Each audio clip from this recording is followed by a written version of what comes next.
सैयद भाई, आपने जाने का जिक्र किया और आपने उन 2-3 वर्षों का भी जिक्र किया। सबसे बड़ी चीज आपने जो आप समझते हैं जो सीखी आपने शफकत साहब से, अपने वालिद गिरामी से, कोई कौन सी बुनियादी बात थी जो खुददारी, बहुत साथ रही? खुददारी। बस जाहिर है वो उनके बारे में मैं कहता हूँ कि इल्म फ़न, शेर व अदब, तारीख़ व मज़हब मौज़ूआत, नर्म लहजों की तो गोया लाल व गौहर बात बात, बूस्तानी लोग थे, जन्नत मकानी लोग थे, जद मेरे उमरा नहीं थे, ख़ानदानी लोग थे। बस यही सीखा उनसे, यही सीखा। यहाँ मीर साहब बैठे हैं, नईर एजाज बैठे हैं ना बैठे, पंजाबी लहजा आपका गायकी में अपनी मिसाल आप है।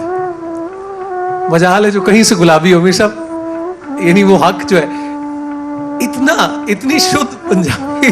मेरा ख्याल है ये बहुत लाइट पंजाबी है बहुत, जो मैं लेकिन जितने आपने गीत गाए वो जिसको पता नहीं चस वो लफ्ज है या नहीं, मतलब वो उसमें वो हम नजर आता है। आप कह रहे हैं यहाँ पे सब एक्सपर्ट्स हैं माशाल्लाह, सब जबरदस्त लोग बैठे हैं, ये मेरी पंजाबी में से यकीनन गलतियाँ निकाल सकते हैं। मैं तरफ बढ़ता हूँ नईर एजाज साहब की तरफ, मतलब कैरेक्टर वो आके इन पे ढल जाते हैं आके, और आप भी बात कोयटा की हो, लाहौर की हो, किसी गुजर फिल्म की हो, मतलब Nayyar Ejaz would be the best.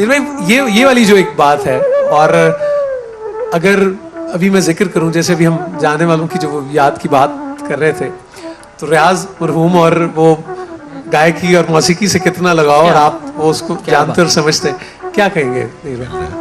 Sajjad साहब के बारे में मैं ये कहूँगा कि ये एक कंप्लीट पैकेज है आर्ट का, और पहली दफ़ा इनको लाइव में सुन रहा हूँ, और लाइव गुफ्तगू जो मैं सुन रहा हूँ उसमें कितनी जहानत है।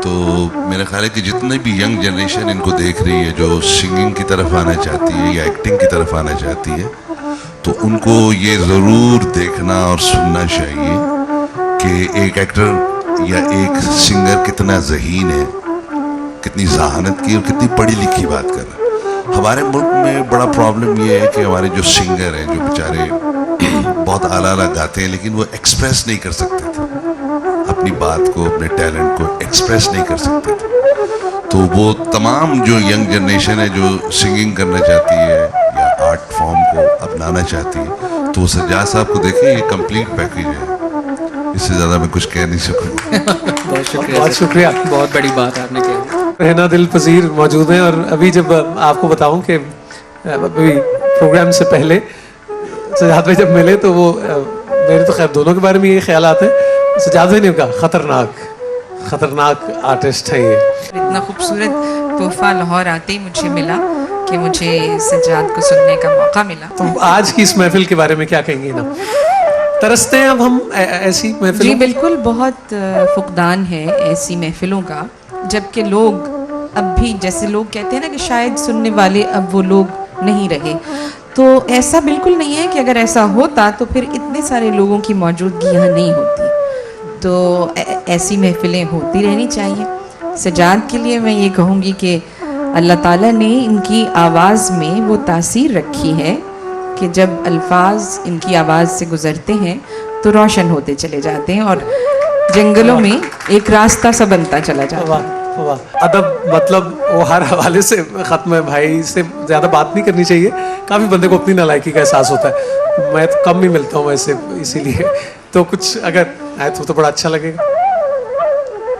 एक अपनी गज़ल के चंद अशार जी प्लीज नज़र करती हूँ आप सब लोगों के। बिखरे बिखरे से रहते हैं साहिल, आंध, हवा और मैं, बिखरे बिखरे से रहते हैं साहिल, चांद, हवा और मैं, रेत पे क्या लिखते रहते हैं साहिल, चांद, हवा और मैं, जब पानी में चांद की किरणें अक्स बनाने लगती हैं, जब पानी में चांद की किरणें अक्स बनाने लगती हैं, आपस में खेला करते हैं साहिल, चांद, हवा और मैं।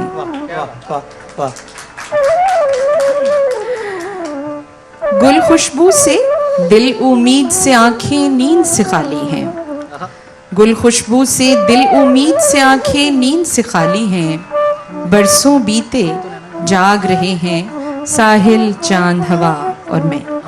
वाह वाह वाह, बहुत शुक्रिया, बहुत बहुत इनायत, बहुत इनायत। मोहब्बत, लव लेटर, एक और लव स्टोरी। आपकी जिंदगी में मोहब्बत कितनी रही है?